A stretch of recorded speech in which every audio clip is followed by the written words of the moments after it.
Hey everyone, it's Actual here, and I'm making this video to put my comments out on what I thought about the latest episode of Hunt the Truth, the alternate reality game sort of fluff thing that's going on for Halo 5. Now, I wanted to record this while it was still fresh in my head because it was an amazing episode tonight. It was one that was very thought-provoking and gave a little bit more insight both into like the world of Halo and to the very, very dark sort of feeling that we're getting from this now. So I don't remember if I don't think I actually made a video for the second one, but for this one here, everything is going crazy now. I mean, we still have our protagonist, Ben Giro, who's still delving deeper and deeper into the story of the Chief, where he is basically now hit a little rut in the road where facts don't really mesh very well here. Where during his investigation into John's parents, where he figures out that there's a slight problem with what was being presented, and that, well, John's parents were still alive and well. And, well, not still, at least not yet, I don't think, stated that they were still alive and well up to a certain point, still living somewhere, still paying medical bills, and even taking out insurance on John as he when it was seeing a pediatrician because of his childhood illness. So naturally, what do you do when you find discrepancy in the facts? You call the government, right?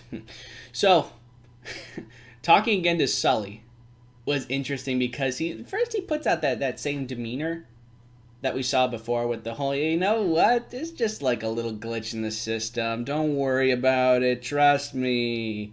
I'm Sully. You saw me in Forward Unto Dawn, right? But after he presses the issue a little bit, you start to see his personality change. It's like, not like, listen here, let me tell you a second. Glass people have glass, not glass people, glass colonies have glass records. You know this all the time. But when Ben presses the issue, he stops. And he says very, very disturbingly, "Are you recording?" At which point, Ben actually tells the truth and says yes and just kills it right there. Now, before now, it was pretty obvious that Oni is fabricating history of the Spartans, but now we realize that this is not really official anymore. He's not publishing this through government channels. This is something of a side project now, as we are realizing here, where he's making for whatever purpose to inform the public of the truth behind the Spartans or behind the Master Chief. So one of the things that Sully now thoughtfully hooks up for Ben is more interviews, right? More government Oni approved interviewees. So when Ben, of course, calls a guy Walker, I believe his name is, where he's basically throws out the same sort of, yeah, I knew John in boot camp spiel. He was a good guy. He wasn't afraid of nothing.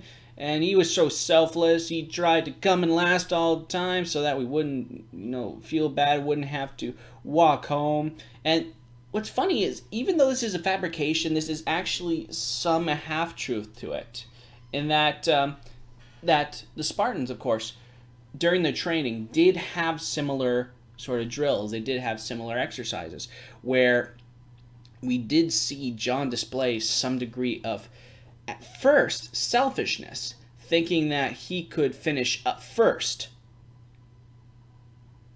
And only after he realized he screwed up because in coming in first and being selfish, he let his team down. Then he changed his tactics to accomplish a mission together. So now that I think about it, it is kind of the same, but it's different because it's showing initially a different personality of John altogether. He's a 6-year-old. 6-year-olds still think on that selfish mind phase.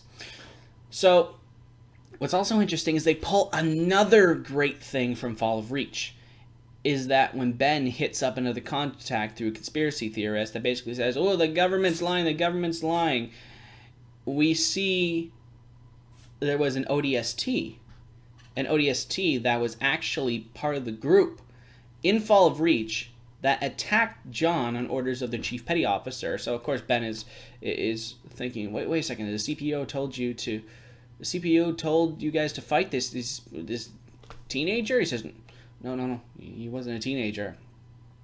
12, 13 years old. Ben denies it, and he says, well, can't be. It doesn't make any sense. But I said, no, he was 12, 13. The face of a child. So we know this by now. Ben doesn't know this by now. But he's starting to figure out, like, and that's also what we see from an outside observer. We saw in The Fall of Reach an observation from John's perspective through the narrator. Although in Hail of the Flood, we hear about it secondhand from Antonio Silva, the ODST commander of the shock troopers on the Pillar of Autumn. He tells it from his memory. Here we actually hear it from an eyewitness, and we hear the horrible, horrible noises that Spartan punches make to human bodies. And they are not nice. Rapid fire explosions of flesh. And just to basically go on, it's basically, this episode is just like a contradiction of facts. We're starting to see the turning point of when Ben starts to see that this is all not good, because now he's hitting up all his additional sources, his only approved sources, where he basically says, hey, I need you to clear this up for me. And actually, none of them pick up. Not the boxing coach, because there actually was no boxing on Eridanus 2 at that point. So, boxing guy was bullshit. And, let me think. Dvorak, I think that's her name, because her voice actress sounds suspiciously like Jennifer Hale, that played Palmer. In the field, naturally. I mean, can't be reached. But there was one guy that could be reached. It was a interviewee that was allegedly part of a rebel camp, because apparently rebels had allegedly set up operation posts in Elysium City. Now, we just heard that this is false, because now, not Katrina, Ellie, I think. Ellie basically says, well, you know, this is wrong, because there were no camps. We actually kind of got lucky in that sense, where we lucked out. The insurrectionists were only trying to subvert our local politics. So that's what set Ben over the edge to try and get directly from his only approved sources. The only guy, as I stated, was the one who allegedly was part of the prison camp. And once Ben starts pointing it out, initially he denies it, because it's possible that this guy was telling a half-truth. How he possibly did have some dealings with the insurrectionists in the past. And at one point he finally breaks down. Says, like, we shouldn't be talking about this. Then he hangs up.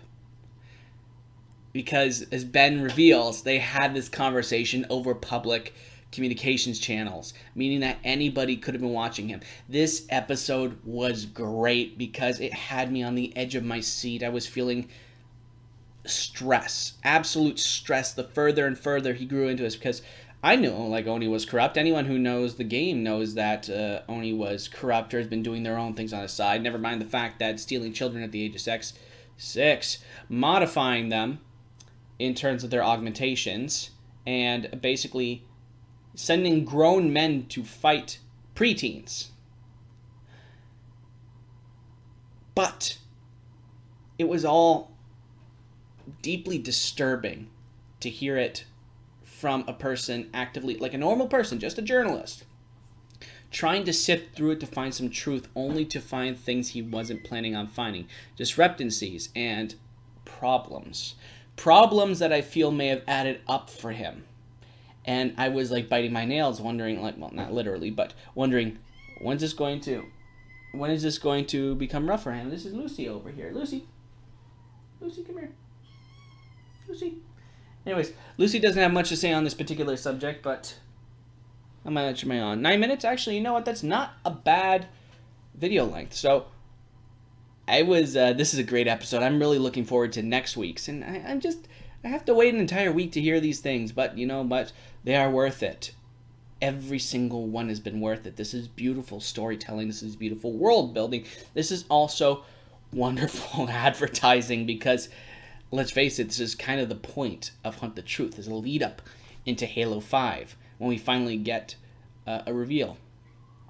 So great education for people who haven't read the books, great supplementary material for people who have read the books and now are seeing a brand new angle on things. So I liked it, really loved it, and I can't wait to see what we get next. Anyways, Thanks very much for watching, everyone. Hopefully you've enjoyed this, and the light just went out, but that's okay. And I will see you all in the next video. This is Actual, I'm signing out. Say goodbye, Lucy.